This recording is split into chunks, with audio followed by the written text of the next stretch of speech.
Basically, Jeb Bush is saying that you're not a conservative Republican, and he's using your words to show that. You just Right. released another video. Let's watch it, and then we'll talk about it. Do you take issue with Jeb Bush with that? Well, look, when he did his rather long commercial, don't forget he's getting all of this money from people that are uh, lobbyists and tough group of people. I know all of them, and they want him to do something, and he should do something because he's got to fight back, and he's way down in the polls, and he's got to. But I was described in one of the magazines as a world-class businessman. So, as a world-class businessman, I knew everybody. I had to be friendly with everybody. When you're doing business in this country, you want to be friendly with Clinton and you want to be friendly with everybody. And I would help people and I would get along with people, and that's part of my life. To my company, to my family, I owed that to everybody. So I would do that. I would do it well as anybody. And, I was part of the groups that would contribute to a guy like Jeb Bush, and who's a nice guy, by the way, but to Jeb Bush and to everybody else. And when Jeb is paying for these ads by the lobbyists and by the special interests and by his donors, and they want him to do something like this. But I would get along with Hillary. I'd get along with Bill Clinton. I'd get along with everybody. Now I'm in a different world. I'm in the world of politics. I'm sort of a politician, I guess you would say. And as you can see from the polls, we're doing well because people are tired of politics as such. And one other thing I'll say, because he mentions the fact that I was at one point a Democrat. Well, in New York City, everybody was a Democrat, practically. If you run for city council, if you run for political office, whoever wins the Democrat primary is automatically, there was almost no election because the Republicans hardly exist in New York City.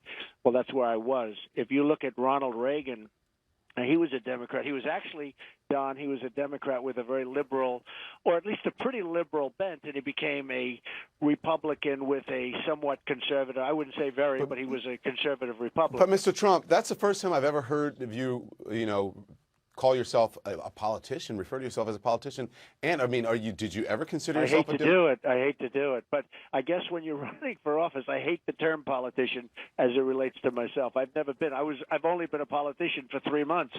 But, I guess that's what I am right now, unfortunately. Well, were you a Democrat at that point? It's not going to be politics as usual. Were you a Democrat at that point when you said that?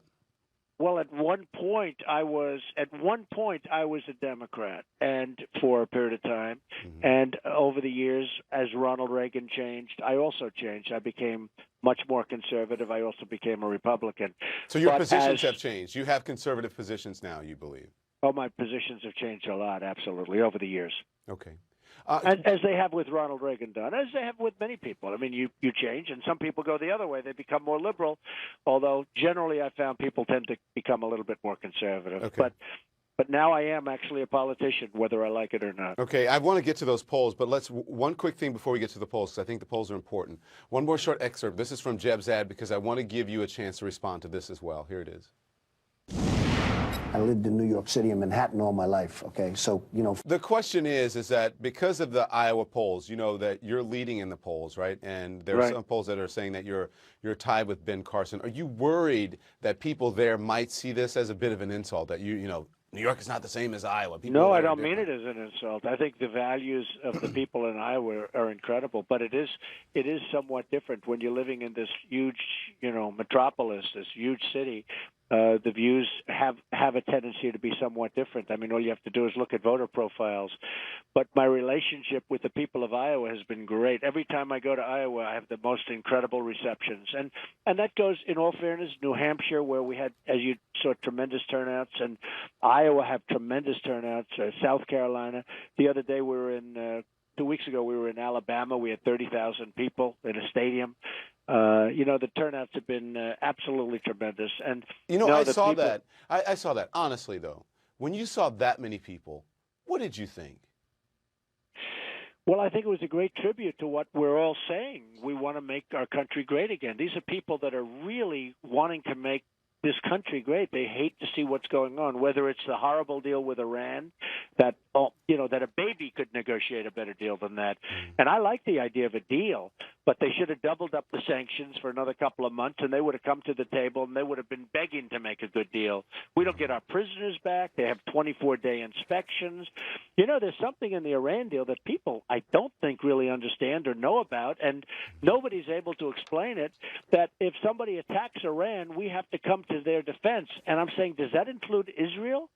And most people say yes. They don't have an exclusion for Israel. So if Israel attacks Iran, according to that deal, I believe the way it reads, unless they have a codicil or they have something to it, that we have to fight with Iran against Israel. Now, you tell me. I mean, you're the one that does this professionally for a living. What does this agreement say? If that's the case, I think it's unsignable. How can you possibly sign such a thing? Let's talk about. You said you know it was a tribute to people wanting to take their country back, because I know you've heard the criticism that phrase was used with Nixon, and people out there are saying it is a dog whistle to there's some sort of racist intent behind it. Can you please respond to that? No, I think the phrase that they're talking about is the word silent majority. You know, when you have the word silent majority, to me, it's just a very obvious phrase. There is a silent majority out there that actually are becoming much less silent, because when you look at Iowa and the crowds I have, and those people are going wild to with enthusiasm. And you look at New Hampshire, it's the same thing. And you looked at that football stadium with 30,000 people, they are not so silent anymore. They're angry and they're upset, Don, with what's going on, and they don't like what's happening with our trade deals. They don't like what's happening on the border. They don't like, as I said, what's happening with Iran and that horrible deal that was made by a bunch of babies. I mean, these are people that don't know the first thing about negotiation and how a deal like that can get approved. It's inconceivable. We're giving them $150 billion plus. Yeah. And nobody can understand why we can't negotiate a far better deal than that. And I cannot understand that, because I think that's negotiating 101. There's no way that deal should be approved. If it is approved, it's going to be the scourge on our nation. And by the way, a disaster for Israel. Yeah. A complete disaster for Israel. Okay, let's talk about the polls, because I know those are important to you. We just noted that Ben Carson is running neck and neck in one poll, 23% in the latest Iowa poll. Are you surprised by this poll and his seeming popularity? Well, I was a little bit surprised to see it. I've been leading in Iowa by a lot. I had a bigger surge than anybody, even Ben, because, when I was first done, as you saw, I think before I announced, I was at, a sort of a low number because nobody thought I was going to run. And then when I did announce, I had the biggest surge of all, as you call it, in your professional business, the surge. And I went up to 23. And Ben's doing nicely too. I like Ben. I think Ben's a nice person. I've met him numerous times, and I like him. Are you going to go after him like you've been going after Jed and Hillary now that he is doing better? Well, I usually go after people. I'm more of a counterpuncher, as they would say in the boxing world. I tend to be, Jeb went after me, and if Perry went after me, and I went after him. And Rand Paul, for some reason, out of the blue, came after me, and I went after him. And the other one, I guess, would be Lindsey Graham. I thought these people were all fine, and they came after me, and then I had to go after them. And perhaps I did a better job than they did. But they all went down, and they went down big league. Ben and I have gotten to know each other over the years. I like him, and I don't know. I can't tell you what's going to happen because I really don't know. Politics is a very strange thing and a very strange place that you end up in. But I can tell you that he's somebody that I like on a personal basis. And when we come right back, I'm going to ask Donald Trump about his closed-door meeting today with the top Hispanic leader and why he thinks a lot of Democrats will vote for him. You have turned your favorability numbers around, with a majority having a positive view now. Do you worry that the increased negative attacks on you by Jeb Bush and by others, that they may turn that back? Because, again, your favorability numbers are up. Well, it was sort of an amazing thing. They said in the poll, in that same poll that you're quoting, which I think was at 23%, they said that it was one of the biggest turnarounds of favorability that this pollster, who's highly respected, has ever seen. What do you think that is? I think when people hear me speak, I think they realize I love the country. I'm good at what I do. I will not let China, Japan, Mexico, both at the border and at trade, outsmart us and take advantage of us. I mean, we're going to be creating jobs in this country. They see it. I'm very big into the vets. I'm going to take care of our vets, and I'm going to rebuild our military. We're going to make it great again and strong again, and nobody's going to mess with us. And not a military that we're going to want to use. You know, if you make it strong and really strong, nobody's going to want to mess with us. And that's sort of the expression I've been using. And we're going to end Obamacare, and we're going to do something far better than Obamacare. So, and people see what's happening with Obamacare. You know, you look at your premiums; they're going up, they're going through the roof. And look at the deductibles on insurance now. It's. I mean, unless you die, you can't. It's people can be gravely ill, and they're never going to get to the deductible. So, a lot of bad things are happening in the country, and I'll turn them around. So, when I look at that, and when people hear me speak, in this case it was Iowa, the pollster actually said it's one of the greatest. He said, actually, I think he said it's the greatest turnaround he's ever seen, and. Hey, you know, it's one of those things. I'm very honored by it. But you said that you're going to do something about immigration. You said that you would 11 million undocumented immigrants, that you would like to somehow deport them.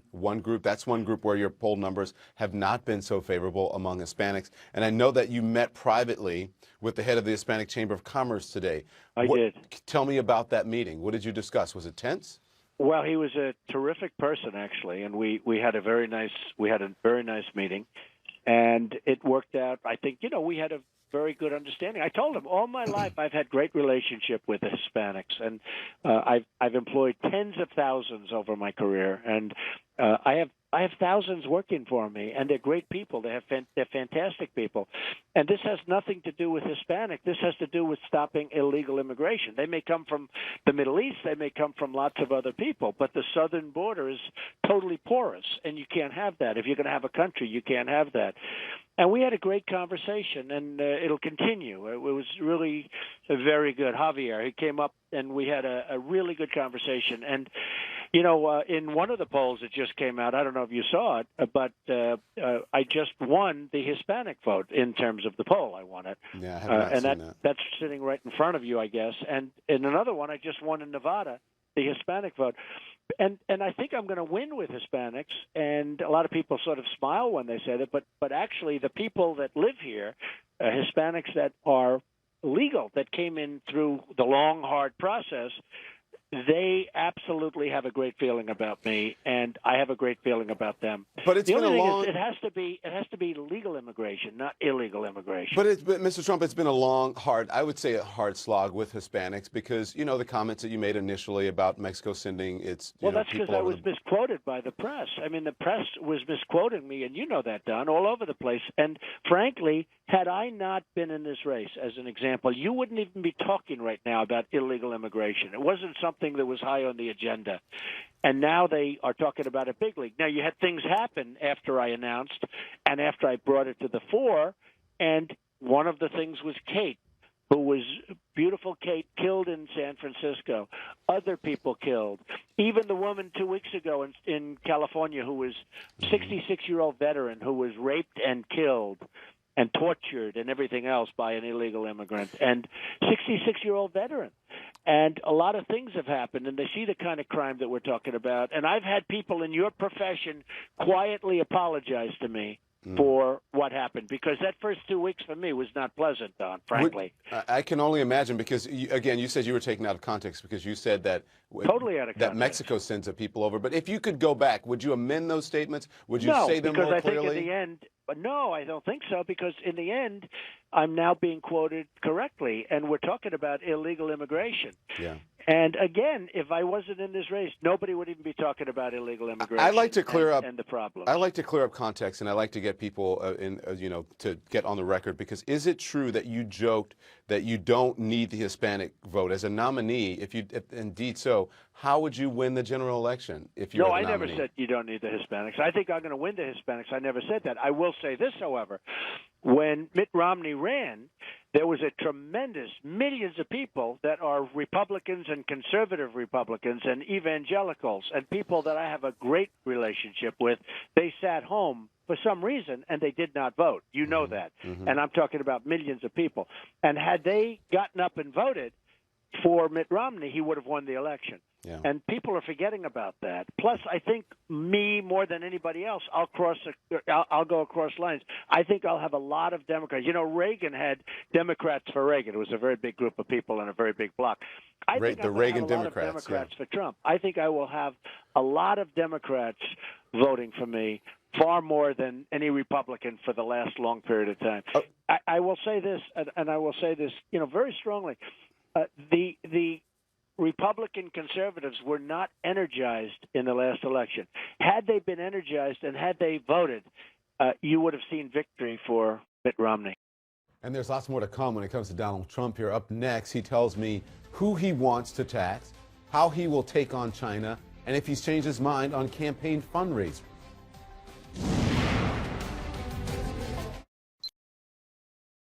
This is something that some people don't think is a conservative issue that you have weighed in on, and I was surprised actually to hear you say it. I shouldn't be surprised to hear you say anything. But last Friday, when you were in Massachusetts, you said several times that your plan is to increase taxes on the richest Americans, and you especially targeted. I didn't say that. Hedge fund managers, though. Okay, yeah, well, that's different. There's a big difference. What you're saying is very different. No, I want to create great incentives. I want to reduce taxes. But what I said, the hedge fund guys, I know the hedge fund guys. They're all supporting Bush and Hillary Clinton and some of the other candidates. I won't take their money. You know, I turned down today millions of dollars, fundraisers. They want to have fun. Everybody wants to have fundraisers for me because, you're in first place, according to every poll, and they all want to have fundraisers, right? I turned down millions and millions of dollars where all I have to do is go to somebody's house and have fundraisers. But every time, if I ever do that, I end up with all sorts of, probably connections and do this and do that. I don't want to do it. And part of the reason people are really, I think, generating toward me is the fact that I'm not doing it. But I actually tweeted recently, I said, I feel stupid. I'm turning down millions and millions of dollars. I just hope the voters appreciate it when it comes time to vote, because I'm spending my own money, and it's going to be a lot of money by the time I finish, and I'm turning down all of these people that want me to do fundraisers for myself. Now, you see Bush all over the place. You see Hillary all over the place. You see every one of these guys. Most of their time is consumed by doing fundraisers. Now, every time they do a fundraiser, they're bought and they're sold and they're owned to a large extent, and in some cases completely, I will tell you that, all right, well, by the people that are putting up money. I'm not doing that. Let me finish the question, because you have proposed that you want to impose tariffs on American companies who put their factories abroad. You also said hedge fund managers. And my question is, do you think that you can win a Republican primary by proposing to raise taxes? We're losing all our jobs. We're losing all our business. You have a terrible thing happening right now, Don. It's called corporate inversion. Do you know what that is? No, I don't. What is it? That's where companies are leaving this country in order to go out to other countries for lower tax rates.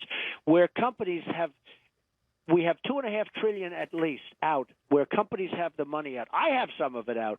We have $2.5 trillion out outside of the country. They can't get the money into this country because the taxes are so onerous. That, frankly, with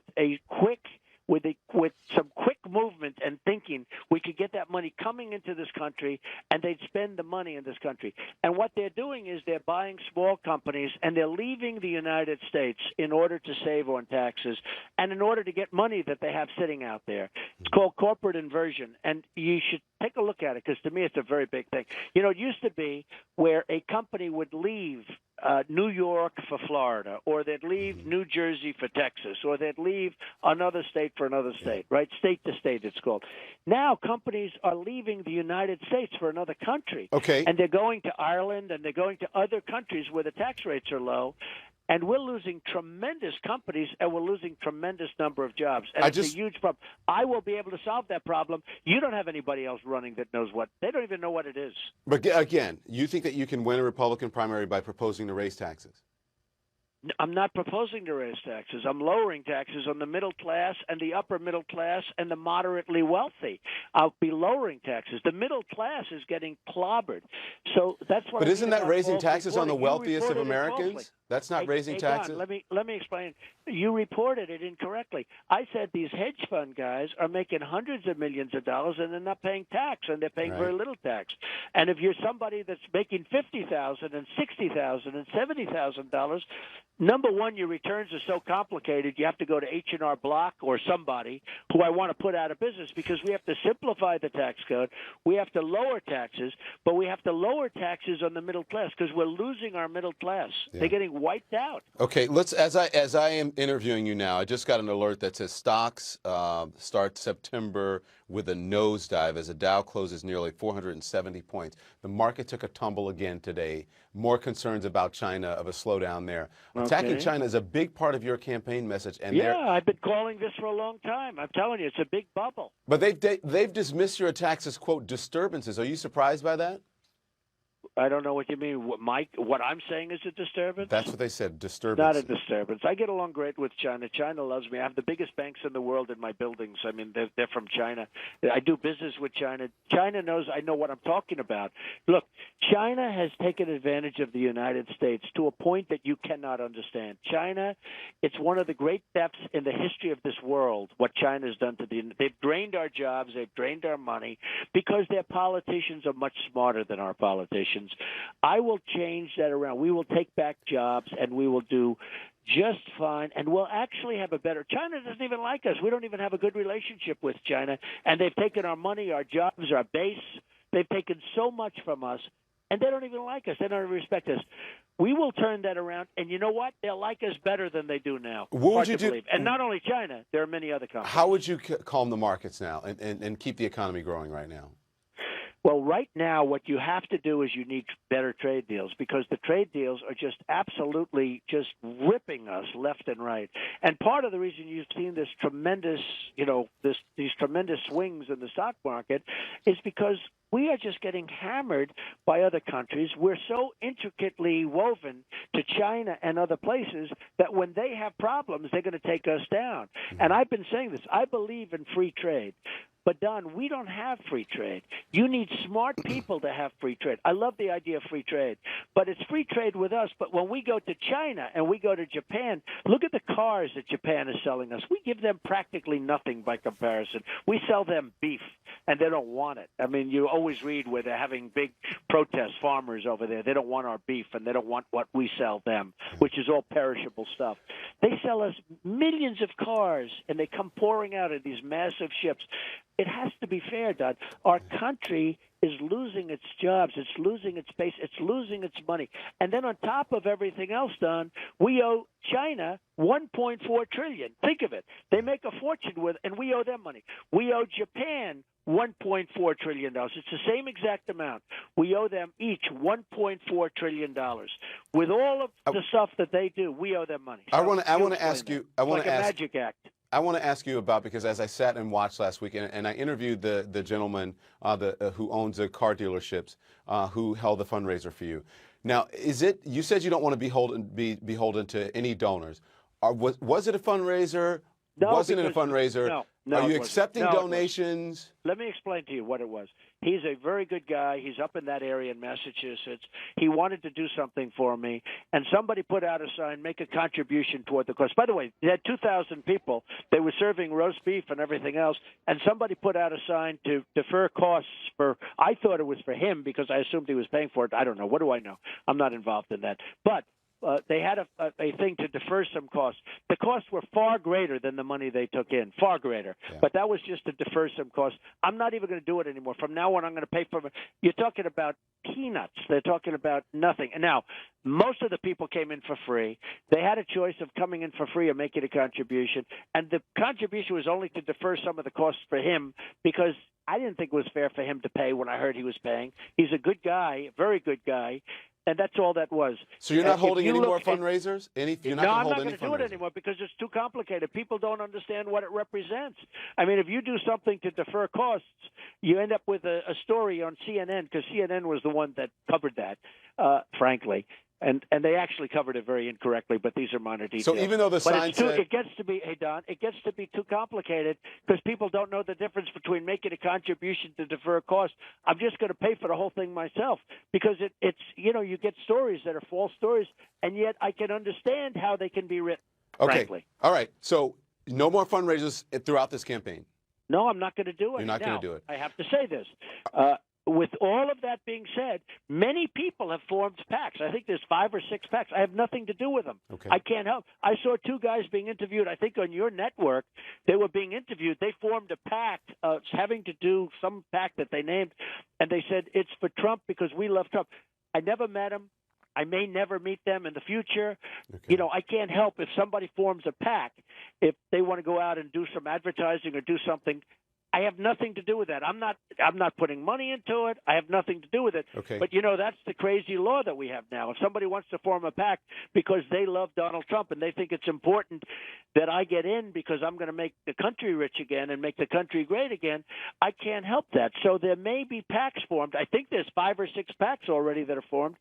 And I assume these guys are going to go out and do ads or something, but it has nothing to do with me, Don. You know Okay. the law better than me. Okay. And purposely, I'm not even supposed to talk to those people, and I don't. All now, right. I think other people do talk to people having to do with PACs, but I don't. All right. Just before we move on, though, are you going to accept donations, large donations, small donations, if people want to give you money? No, the answer is no. No, And I've okay. told you that. That's now, it. I small just wanna- donations. Wait a minute. Wait. Small donations. People sending in $100 and $7 and $9, and we do accept that because Okay. they want to invest in the campaign, and it's relative peanuts. But you know what? They want to be a part of it, and I love that. That's Okay. not influence. That's not a lobbyist giving me $5 million where I turn down $5 million where they want to put in millions and millions of dollars. That's people that want to invest in the campaign. That I happen to love. I think it's a really good thing, and I think it's a really positive thing. It's a very small amount of money overall, but it's still that kind of money, just because I don't want to have a misunderstanding with you. So, I have a woman sent $7 in a long, beautiful note. I have people paying $100 and $200 and $250 and things. That kind of stuff I do like. I think it's a positive. And frankly, I think it's insulting when they send in a check of $10 and $19, and if we send it back, we don't want your money. You want to know the truth? I think it's almost an insult to them. Yeah, So okay. that kind of money we do accept, and we like it because we think it's a positive for the campaign. When we come right back, Donald Trump answers the charge that he uses Twitter to go after people on his, quote, enemies list. View. He was trying to be cute and funny, and he's a nice guy. I actually like Chris. I've known him for a long time, and he was trying to be cute and trying to be funny. And, he's out there pitching. He's trying to get onto the main stage. He's got, not a lot of time to do it. And I actually found it to be fun. I like Chris.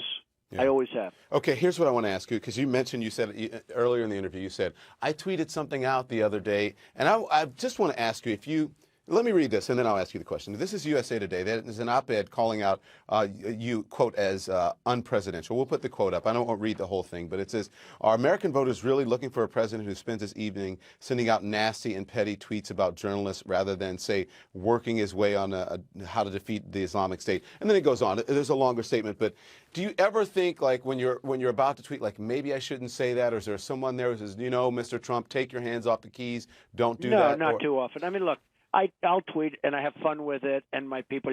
I have more than 4 million on Twitter. I have millions on Facebook. I think I have like 9 million with Instagram and all of these things. They're comparing you to Richard Nixon, though, saying you have an enemies list. Well, I have a group of people that I don't respect. I have people in your profession that I have great admiration and respect for. And I also have many in your profession, unfortunately, who I know are very dishonest people. So what Twitter does allow me to do is it allows me to reveal those people. In the old days, you weren't able to do that. But it allows me to reveal when somebody is dishonest. And you do have dishonest people in the media, and it's sad. I mean, I've had stories written about me knowingly false stories. I mean, the reporter knew that it was false, and when we called them on it, they actually practically admitted that they knew that what they did was wrong, but they were looking for a headline or they were looking for. So you have a lot of very dishonest people in the media. At the same time, you have some very fine people. And I would say this with Twitter, with Facebook, with all of that stuff, it gives you, not just me, it gives people a voice, and there's something I think very reassuring about that. As we are doing this interview now, there has been a situation in Illinois with police officers. There was the Dallas police officer or sheriff's deputy who was killed last week. Some have said that the climate in this country is lending to police officers being put into more danger. What do you make of that? Do you believe that is true? Oh, I think the police are in a terrible position. They're such great people, and yes, you do have your bad apples every once in a while, but they're tiny, tiny percentage. And what's happening with the police, when you look at Baltimore, a place I knew well and know well, and you look at what happened on that first night, Don, you covered it very brilliantly. You saw what was going on. The police stood back. I mean, you have to have law and order. You cannot have a situation where the police are afraid to talk to somebody because they're going to be fired, lose their pension, lose their life, lose their house. And what's happening now is the police are some amazing people, but they're afraid to act and they're afraid to do what's right. And people want protection. The people want the protection. So you see it more and more, and the respect is taken away from the police. And that's a very bad thing for the country, and it's a very bad thing for security and safety. Do you think that, because you talked about the Black Lives Matter ladies who interrupted Bernie Sanders, do you think that that Black Lives Matter, the group or their rhetoric, has contributed to this at all? I think it was terrible when they took the microphone away from him. I thought that was a disgraceful situation. I mean, I had a similar type of situation with Mr. Ramos of Univision. And I think it was handled much more professionally, to be honest. And I've actually been given very good reviews, even by people in your profession, because he was out of order. But it ended up being very nice, and we brought him back, and we had a, civil. By the time we finished at the end of 3 or 4 minutes, I think it was actually very interesting. We actually seemed to be getting along. But I thought it was terrible that Bernie Sanders allowed that microphone to be ripped out of his hand, because that's essentially what happened. And the people in the audience were going, "What's going on over here? Take the mic back." The people that were listening, they were people that I would say probably liked him. They couldn't understand how he could allow it. To me, it showed tremendous weakness. But as it relates to law enforcement and the climate in the country, do you think that Black Lives Matter is dangerous when it, or? I don't know that. I can't answer that question. Nobody can. Who knows what's going on? All I know is that the police are tremendous people, and yes, you will have some bad ones, as you do in any profession, in any walk of life. But the police are tremendous people. They do overall a tremendous job, and they have to be allowed to do their job. Thank you, Donald Trump. Thank you very much, Don. Up next, reaction to Donald Trump and